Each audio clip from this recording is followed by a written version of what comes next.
So this thing not only needed a clutch slave cylinder, but it also needed the master cylinder as well. Now the master cylinder is tucked right back in here. And it's a bit difficult to get to because you can't actually swing a wrench in here because these reservoirs sit right here, and then there's a big heat shield that goes around it.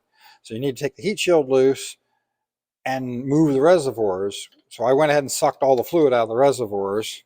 And one thing I like to use for, just go to like TSC or your local farm supply place, and you can get just these syringes for cattle, and they work great for sucking fluid out of master cylinders and for putting them in difficult locations where you don't want to spill fluid.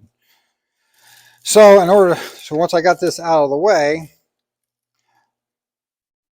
then we can get in here and actually loosen this up and get all the bolts to get this out.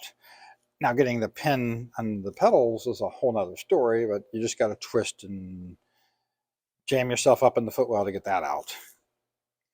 But what I did notice is what I didn't look at before, because he didn't complain about any kind of brake issues at all, was this reservoir was actually empty. I had thought it was just full of clean brake fluid, but I never actually looked at it because we were dealing with clutch issues.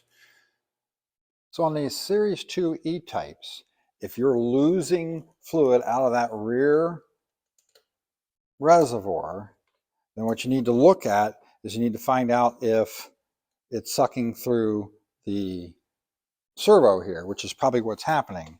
But first of all, you got to get this charcoal canister out of the way to get up into there, which it bolts right here. And then you got to then take this vacuum line loose that goes right here to the top of the servo and look inside of it for brake fluid residue, or in this case, when we actually tipped it forward, which I don't know, we're going to see it's running, brake fluid just running out of it now. So yeah, brake fluid is just sucking into the vacuum canister here. So it's not actually losing fluid on the ground anywhere. It's actually going to suck it up into the engine and eventually burn it. And so, yeah, that's what happens if you're not losing any brake fluid, or you're losing brake fluid, but you can't see where it's going. And now if it's coming out of this reservoir, then it would have to be dripping somewhere on the ground. But this one here, it could be going right into there. And then you got to either rebuild or replace this, which rebuild kits are available, or new rebuilt ones and new ones are available, but they're not terribly cheap. It's a Jag. All right, so I got the booster out of there now. It's not the easiest thing to get out, because when it bolts in here, there's a bracket up here that bolts to the very end of the master cylinder here. And you really can't get to that bolt because of the shield that's in here, splash shield right here.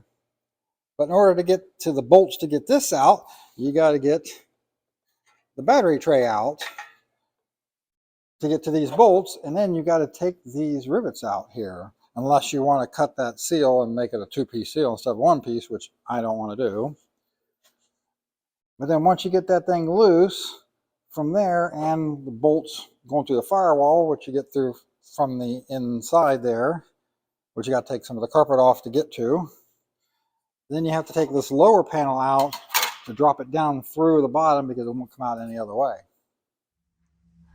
So I got the clutch master cylinder out of it. We can tell here that it's obviously been leaking here. And what the big issue with these, when they start leaking, they can leak down into the carpets and get the carpets wet and all this sound, so that can be a mess. And this is the Girling type.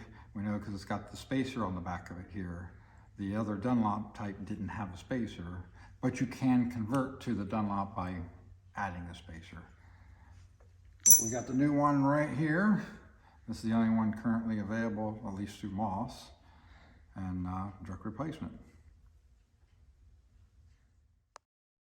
So if you watched my initial inspection of this car, you'll remember that I had some hoses here that didn't look so good. This is the one hose that was here, and then we got the proper replacement for it, because obviously this was put together out of a couple of bits of something.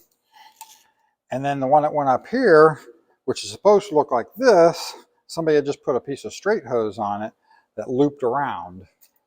And the bad thing about when they looped it around, this was just sitting on the frame, and you can see right here, it was probably not that far away from rubbing through.